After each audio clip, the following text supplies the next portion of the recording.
Mr. President, hindi pwedeng sisihin na nagkulang tayo sa pagbibigay sa kanila. Kasi nga ang daming ang pera na nandyan.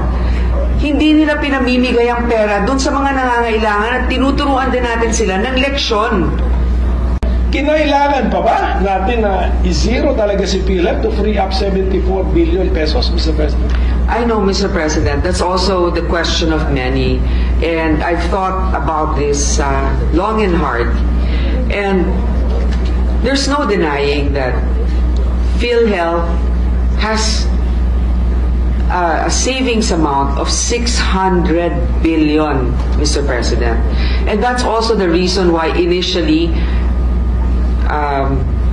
the administration thought of it as a way also to augment certain short fundings that we had, for example, for health workers, etc. Hindi natin maintindihan ba't hindi nila ginagamit yung pera na nandun na meron sila na naka-impact sa isang, ewan ko kung anong klaseng account yan, savings account, na ang kinikita ay mas mababa pa kesa sa inflation. Mr. President, hindi pwedeng sisihin na nagkulang tayo sa pagbibigay sa kanila. Kasi nga ang daming ang pera na nandyan. Hindi nila pinamimigay ang pera doon sa mga nangangailangan at tinuturuan din natin sila ng leksyon. Kung bigay ka ng bigay, nandun lang yung pera, hindi naman nagagamit.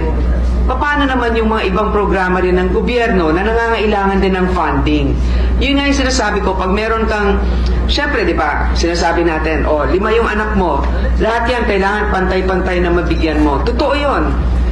Pero sa lahat sa kanila, tinitignan mo rin kung sino may pangangailangan at sino naman ang may kakayanan na itayo rin ang kanyang sarili.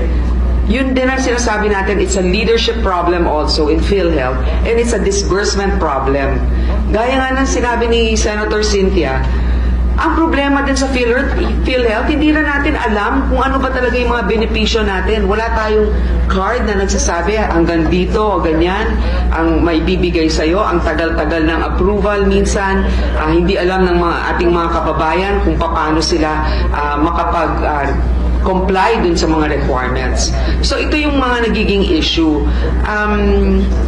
Hindi sila kulang sa pera. At alam ko yung iba talagang pinagdidiinan ito. Pero 600 billion ang meron sila. Samantalang ang dami natin din pangangailangan pagdating sa edukasyon, pagdating sa infrastruktura. Alam mo, maganda talagang magbigay ng social protection, wealth transfer. Importante yan. Pero kailangan din natin ng wealth generating initiatives. Kasi hindi natin mapopondohan ang mga ibang bagay na magbibigay ng suporta sa ating mga kababayan kung ang gobyerno ay walang programa na magpapalago ng ating ekonomiya. I'm reminded of the saying that health is wealth. But I don't think, Mr. President, that we can use funds meant for health so that we will justify this, that we will generate wealth for the nation. Mr. President, the budget of the DOH has increased from last year. So it may not have been an item, for example, in particular for PhilHealth. Pero,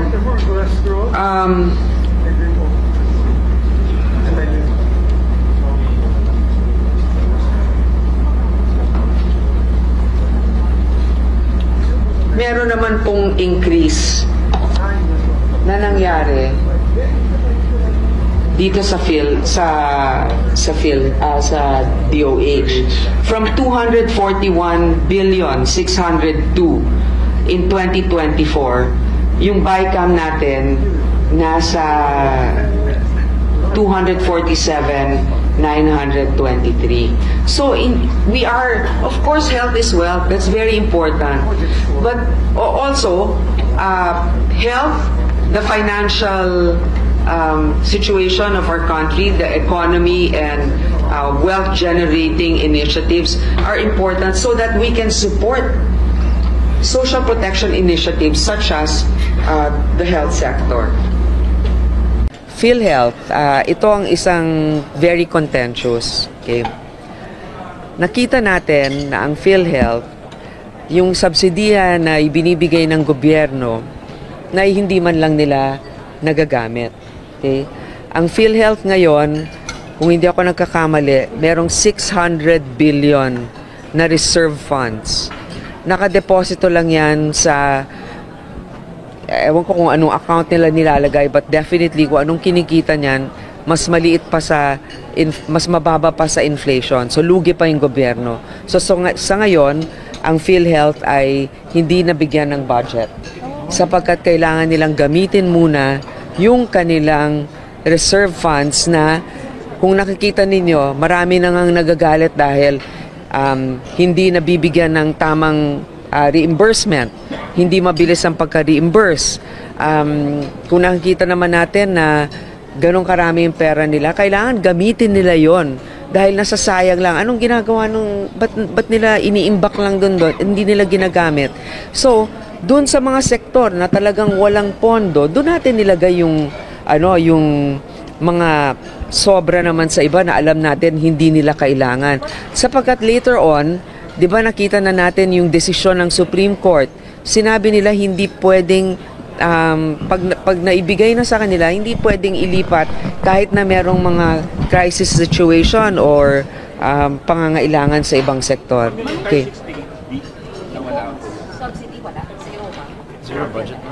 Hindi naman sila zero kasi meron silang pang operating cost. Okay. So, yun yung sinasabi ko. Pero yung allotment na ibibigay sa kanila ngayon ay nilagay natin doon sa mga departamento na mas nangangailangan. Okay. Hindi na binigay. Program daw po nakalahat. Ang program funds. Oo, yung unprogrammed funds natin, hindi katulad ng dati na maraming nalagay sa unprogrammed, ngayon mas mababa na. Ano special provision dun sa pagbabalik ng Transfer. savings ng GOCCs mo. yung mga GOCCs, yung mga savings nila na ibabalik? Ay, wala na. Hindi na natin nilagay kasi nga nagkaroon na ng desisyon ng Korte Suprema. Okay. Ma'am, anong assurance po na yung AKAP di magagamit for the elections next year? Malinaw naman malinaw yung provision. Sa tingin ko, mas mabuti nang kayo na mismo ang tumingin doon sa provision na ilalagay natin. Kasi hindi ko na, mahirap na, baka may maiwan ako na dapat kong nasabi ukol dito. Ma'am, yung sa Okay, thank OVP you. po, kaya po ba hindi na nag-increase dahil hindi na humingi ang OVP na increase? Well, unang-una, hindi naman sila informally or formally humingi na ng increase.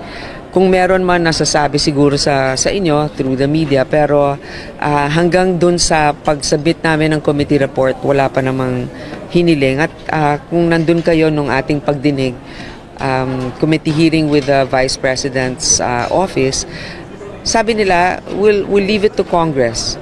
But kahit naman sinabi nila yon, siniguro pa rin natin dahil may mandato din ng Vice President. So, siniguro natin na may pagkakataon pa sila sa social services. Merong about 600 million na pwede nilang gamitin para doon. Calendar